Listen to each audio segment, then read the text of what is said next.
Avez-vous déjà entendu parler des signes des temps? C'est un mystère qui intrigue l'humanité depuis des siècles, surtout quand on parle des prophéties liées à Israël. Imaginez que chaque événement qui se produit là-bas est comme une pièce d'un puzzle géant qui nous rapproche de quelque chose de bien plus grand. Aujourd'hui, nous allons explorer ensemble ce mystère fascinant. Qu'est-ce que ces signes nous révèlent vraiment?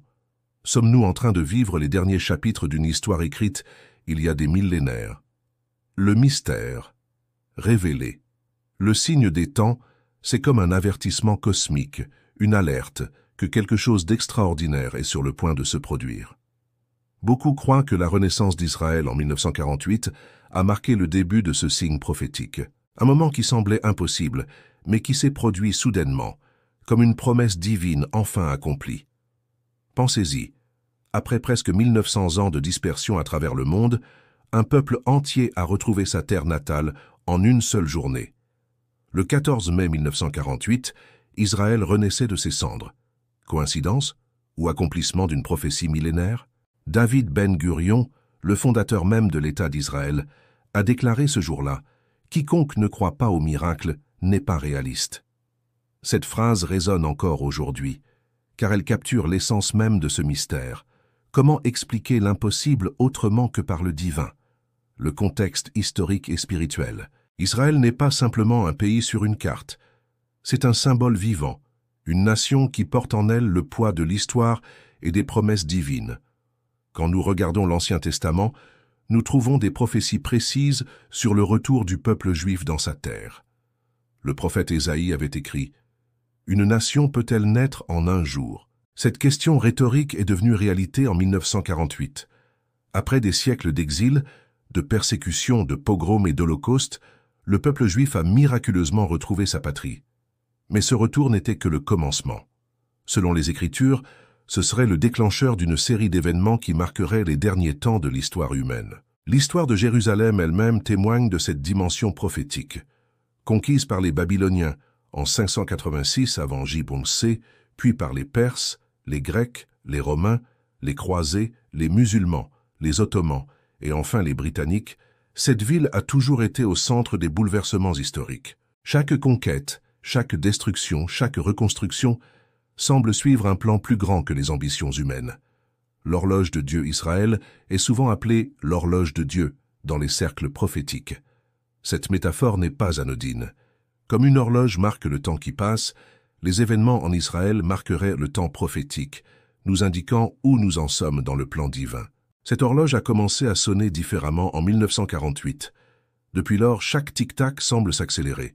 Les guerres de 1948, 1967, 1973, les accords de paix avec l'Égypte en 1979, avec la Jordanie en 1994, et plus récemment les accords d'Abraham avec les Émirats arabes unis, Bahreïn, le Maroc et le Soudan, tout cela forme une symphonie prophétique dont nous ne saisissons peut-être que les premières notes.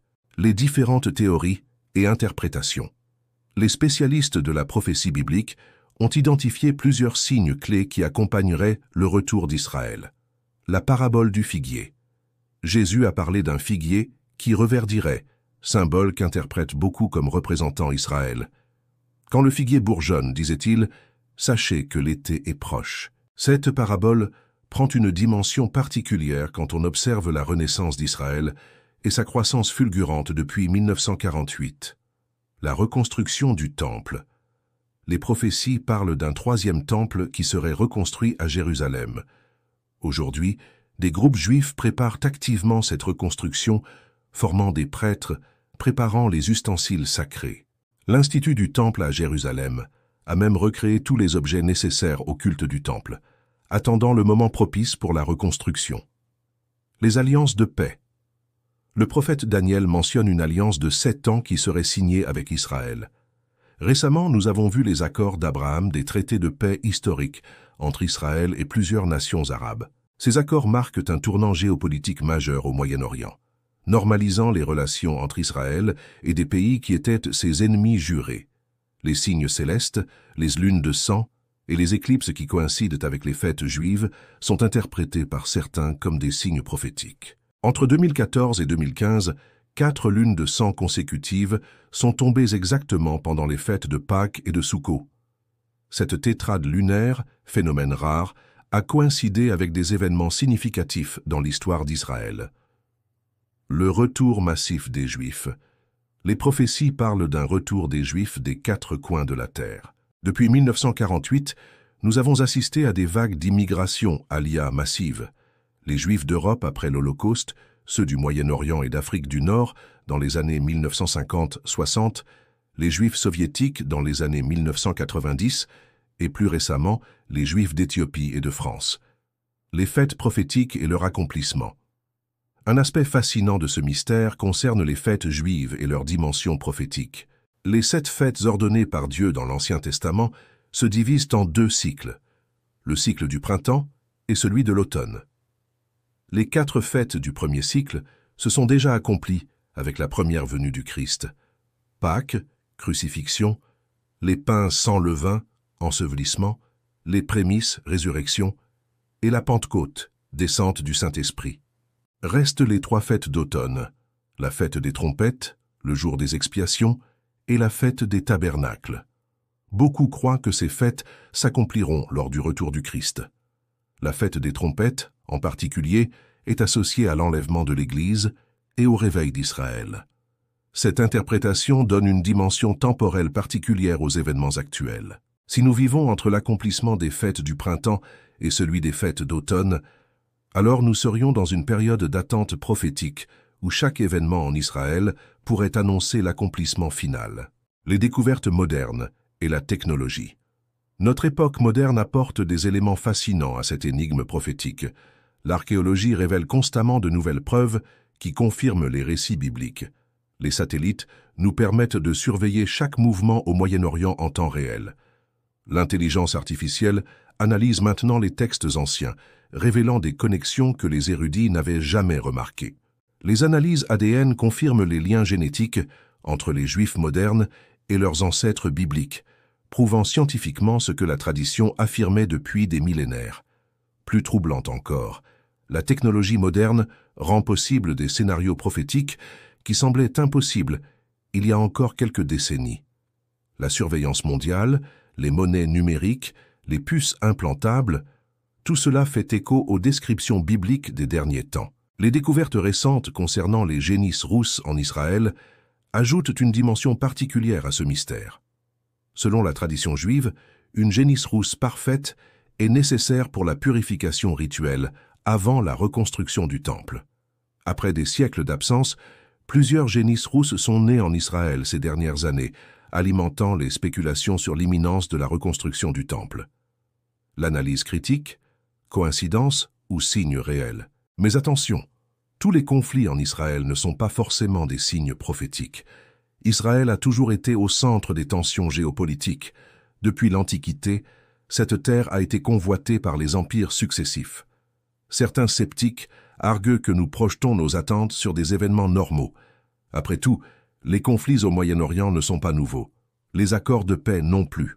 L'histoire de Jérusalem est jalonnée de conquêtes et de reconquêtes. Babyloniens, Perses, Grecs, Romains, Croisés, musulmans, Ottomans, Britanniques, tous ont laissé leur marque sur cette ville. D'autres répondent que c'est justement l'accumulation et la précision de ces coïncidences qui rendent le phénomène si troublant. Comment expliquer que tant de prophéties spécifiques se réalisent avec une telle exactitude? Il faut aussi noter que le conflit en Israël a toujours existé. Depuis les temps bibliques, cette terre a été disputée. Les Égyptiens, les Amalécites, les Midianites, les Philistins, tous ont combattu contre Israël. Cette hostilité constante s'explique, selon les croyants, par le fait que Satan cherche à contrecarrer le plan divin pour Israël. Les questions qui dérangent. Voici les questions qui hantent les spécialistes. Si ces signes sont réels, que nous révèlent-ils sur notre époque? Sommes-nous vraiment la génération qui verra l'accomplissement final de ces prophéties? Et si c'est le cas, qu'est-ce que cela signifie pour nous, individuellement? Comment devons-nous vivre en sachant que nous pourrions être témoins d'événements prophétiques majeurs? Certains voient dans ces signes une source d'espoir, la promesse d'un monde meilleur à venir. D'autres y trouvent une source d'inquiétude, car les prophéties parlent aussi de tribulation avant la paix finale. Une question particulièrement troublante concerne le timing. Si la génération qui a vu renaître Israël en 1948 est celle qui verra l'accomplissement final des prophéties, alors le temps presse. Une génération biblique est généralement considérée comme étant de 70 à 80 ans. Nous approchons de cette limite temporelle, le mystère des temps de grâce. Un aspect souvent négligé de ce mystère concerne ce qu'on appelle les temps des nations, ou temps de grâce pour les gentils. Selon l'interprétation prophétique, Dieu aurait temporairement mis de côté Israël pour offrir le salut aux nations non juives. Mais ce temps d'attente toucherait à sa fin avec le retour d'Israël sur la scène prophétique. Cette perspective donne une urgence particulière aux événements actuels. Si le temps de grâce pour les nations se termine, cela signifierait que nous approchons d'une période de jugement et de tribulation, mais aussi de restauration finale pour Israël et de paix mondiale. Votre perspective compte. Qu'en pensez-vous? Regardez autour de vous. Les événements actuels vous semblent-ils suivre un schéma particulier? Avez-vous remarqué cette accélération de l'histoire, cette impression que tout s'emballe? Peut-être avez-vous votre propre théorie sur ces mystérieux signes des temps. Peut-être voyez-vous des connexions que d'autres ont manquées. Votre perspective est précieuse dans ce puzzle géant. Observez les actualités avec un œil nouveau. Chaque accord de paix, chaque conflit, chaque découverte archéologique en Terre Sainte pourrait être une pièce de ce puzzle prophétique. Même les phénomènes naturels, tremblements de terre, éclipses, phénomènes météorologiques extrêmes, sont scrutés par ceux qui cherchent à déchiffrer les signes des temps, les implications personnelles. Si nous vivons effectivement dans une époque prophétiquement significative, quelles en sont les implications pour notre vie quotidienne? Comment cette perspective change-t-elle notre façon de voir le monde, nos priorités, nos relations?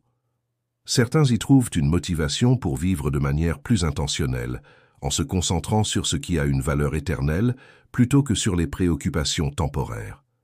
D'autres y puisent un sens renouvelé de leur mission dans le monde. Cette perspective prophétique peut aussi transformer notre compréhension de l'actualité. Au lieu de voir les événements mondiaux comme chaotiques et dénués de sens, nous pourrions y discerner un plan plus grand qui se déroule sous nos yeux. Conclusion. Le mystère continue. Le mystère des signes des temps liés à Israël reste l'une des énigmes les plus fascinantes de notre époque. Que vous soyez croyant ou sceptique, force est de constater que les événements au Moyen-Orient semblent suivre un script étrangement précis. Peut-être que la réponse à ce mystère se trouve plus près de nous que nous l'imaginons. Peut-être que nous sommes nous-mêmes en train de l'écrire, jour après jour, par nos choix et nos actions. Une chose est certaine, l'histoire d'Israël continue de se dérouler sous nos yeux, et chaque nouveau chapitre nous rapproche un peu plus de la résolution de cette énigme millénaire. Que ce soit le retour massif des Juifs de tous les continents, les accords de paix historiques, les préparatifs pour la reconstruction du Temple ou les signes célestes qui marquent les fêtes juives, tout semble converger vers un point culminant. Le temps nous le dira, ou peut-être que le temps nous l'a déjà dit et que nous commençons seulement à comprendre le message. Comme l'a dit Ben Gurion, quiconque ne croit pas au miracle n'est pas réaliste. Dans un monde où l'impossible devient possible, où les prophéties anciennes trouvent leur écho dans l'actualité moderne, peut-être devons-nous élargir notre définition du réalisme.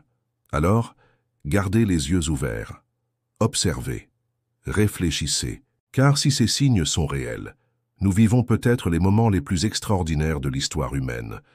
Nous sommes peut-être les témoins privilégiés de l'accomplissement de promesses vieilles de plusieurs millénaires. Et vous, quels signes avez-vous remarqué récemment? Quelle pièce du puzzle avez-vous peut-être identifiée? Car dans ce mystère grandiose, chaque perspective compte, chaque observation peut révéler une vérité cachée. L'horloge de Dieu continue de tourner, et ses aiguilles semblent s'accélérer. La question n'est plus de savoir si quelque chose d'extraordinaire va se produire, mais quand et comment nous le reconnaîtrons quand cela arrivera.